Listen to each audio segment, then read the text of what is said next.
అందరూ నమస్కారం. 3.5 లక్షల మంది సబ్స్క్రైబర్లు మన క్యాటలిస్ట్ ఎస్పీకి. ఆన్ యావరేజ్ ఎట్టలేదన్నా యాక్టివ్గా అంటే మినిమంలో మినిమం 1,00,000 మంది ఖచ్చితంగా యాక్టివ్గా ఉంటారు. 2 గంటల క్రితం ఒక వీడియో పెట్టారు, చాలా ఇంపార్టెంట్ వీడియో, అన్ని మతాలకు కూడా అది అప్లై అవుతుంది. ఎస్పెషల్లీ హిందువులకు వచ్చే చాలా చాలా ముఖ్యమైన వీడియో. చూసింది 2 గంటల్లో 2,000 మంది కూడా చూడలేదు. కనీసం నేను దాని మీద బృహస్పతి సంహితకు సంబంధించి, విష్ణు పురాణానికి సంబంధించేసి, పురాణ ఇతిహాసాలకు సంబంధించేసి, మన చరిత్రకు సంబంధించి మొత్తం 4-5 గంటలు కూర్చొని రీసెర్చ్ చేసి ఫ్రేమ్ చేసి మీకు ఆర్డర్లో పెట్టిస్తే నాకు ఇచ్చిన గిఫ్ట్ ఏంటండి? కనీసం ఒక 10,000 మంది కూడా చూడలేదండి. చాలా అంటే చాలా బాధేసింది. ఇంత కష్టపడిస్తే చూడలేదు, ఫ్లో లేదు. ఒక చిన్న న్యూస్ క్లిప్ దొరకని దాన్ని కొంచెం నా వేలో దాన్ని మాడిఫై చేసి ఒక 2 నిమిషాలు 3 నిమిషాలు వీడియో అవ్వగానే వేలల్లో చూస్తున్నారు. సో డబ్బు కావాలా లేదు అన్నప్పుడు, జనానికి మంచేలా అన్నప్పుడు నువ్వే డిసైడ్ అవ్వని చెప్పేసి మరలా నా మనస్సాక్షి చెప్పాను. బట్ నా మనసు ఒకటే చెప్పేది, డబ్బు కావాలి కానీ ఎథిక్స్ ఫాలో అవ్వాలి. నా ధర్మంగా నేను ఇవ్వాల్సిన వీడియోస్ మొత్తం ఇస్తాను. ప్లీజ్ మంచి కంటెంట్ని ఎంకరేజ్ చేయండి, ఓకే? మరి ఇప్పుడు నేనేం చెప్పాలి? కీలకమైనటువంటి ఒక అప్డేట్. ఎటువంటి అప్డేటు? ఒక అమ్మాయి చనిపోతూ తన శవానికి తను ప్రేమించిన వ్యక్తి తాళి కట్టాలని చెప్పేసి ఆత్మహత్య చనిపోయారు. ఇది అప్డేట్ అంటారా? అప్డేట్. ఎందుకు అప్డేట్ అంటే, జనరల్గా ఒక అమ్మాయి ఆత్మహత్య చనిపోతే వాళ్ళ పుట్టింటి వాళ్ళు పెళ్లి కాల, ఇంకా అమ్మాయి తల్లిదండ్రులు అమ్మాయి బాడీ తీసుకొని వాళ్ళ ఇంటికి వెళ్ళిపోవాలి. వీళ్ళు ఏం చేశారు తెలుసా? అబ్బాయి ఇంటికి వెళ్ళారు. అబ్బాయి ఇల్లు వచ్చేసి మమ్మలూరు దగ్గర, మమ్మల్ది మరలపాడు ఊరు, చాలా బాగుంటుంది, పీస్ఫుల్ పల్లెటూరు. ఆ పక్కనే పొందూరు అని ఉంటుంది, టంగుటూరు మండలం కింద వస్తుంది. సో టంగుటూరు మండలం పొందూరు, ఆ పొందూరు చెందినటువంటి సాయి సుమంత్ ఏదైనా గల్ఫ్లో ఉద్యోగం చేస్తున్నప్పుడు 8 సంవత్సరాల క్రితం ఆన్లైన్లో కీర్తి పరిచయమైంది. కీర్తిది నిజంగా ఇది కోయిన్సిడెన్స్.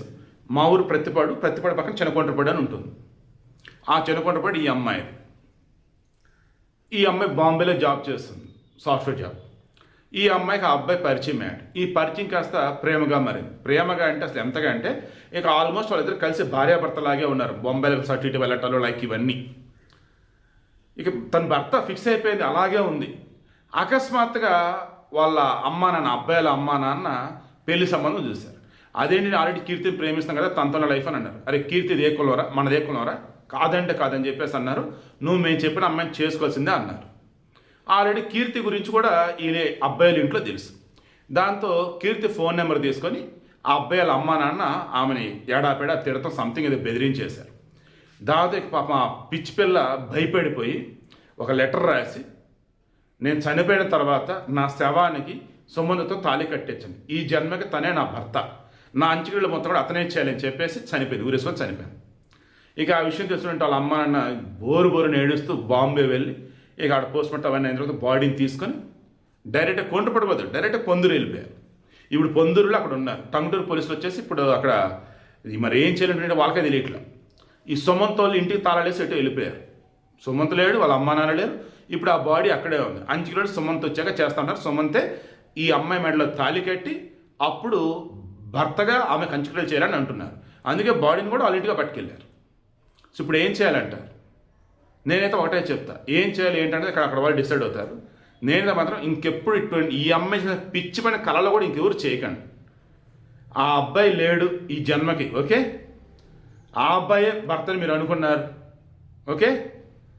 ఇంకా ఏదో ప్రమాదం జరిగింది, అతను చనిపోయాడని అనుకోండి, ఇక అక్కడితో వదిలేయండి. జీవితం అతను జ్ఞాపకాలతో బతికేసేయండి, ఇబ్బంది ఏముంది?